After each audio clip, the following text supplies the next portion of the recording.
So a 35-year-old man is dead, shot by a Montgomery County Sheriff's deputy who was working as part of a task force. That shooting happened shortly after 9:30 this morning in the 100 block of Garth Terrace. That's off of Watkins Mill Road in Gaithersburg. That's where WSA 9's Delia Gonsalves is standing by live. So Delia, get us up to speed, the latest on the investigation, and do we know what led to this shooting? Well, Adam, here we are nearly 8 hours after that shooting occurred, and still a very active scene with a lot of FBI and federal law enforcement officers investigating, gathering evidence, talking to neighbors. What we can tell you is that the U.S. Marshals Fugitive Task Force is made up of federal, state, local law enforcement officers, including sheriff deputies. We're told around 9:30, 6 to 10 members came here to issue a bench warrant stemming from a home invasion back in 2020. Now, we're told they had information the suspect was inside that home at 104. The sheriff tells us when these members of the task force approached the front door, the suspect crawled out of that small front window, running up the street towards the officers, brandishing a knife. It's so scary. It's scary for everybody. A deadly shooting on what started as a quiet summer morning in this Gaithersburg community.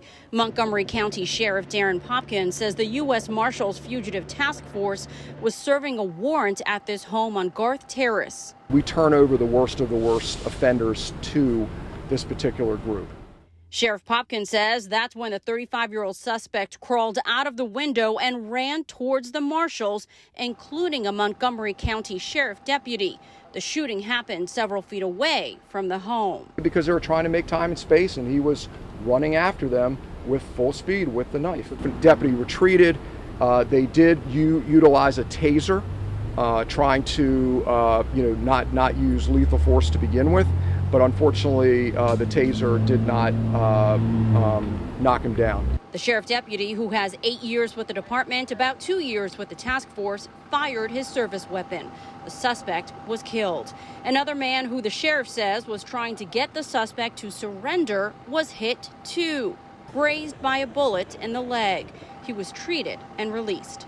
This is perhaps a family member who came from the house, or Perhaps. someone known who was in the house? Perhaps. State, local, and federal law enforcement locked down the scene for hours as they tried to figure out what happened, collecting evidence and talking to neighbors who say they are left with more questions than answers. At the end of shooting, we need more explanation from the police.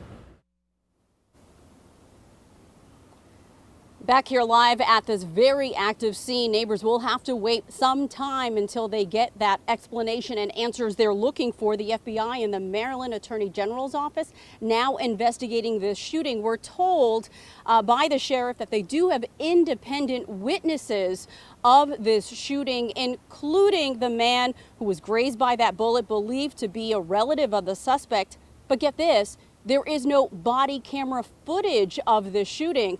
We're told that members of this task force do not wear body cameras. Adam? Yeah, as a lot of these federal agencies are not wearing the body cams at this point, something that we'll definitely be following. Delia, thank you.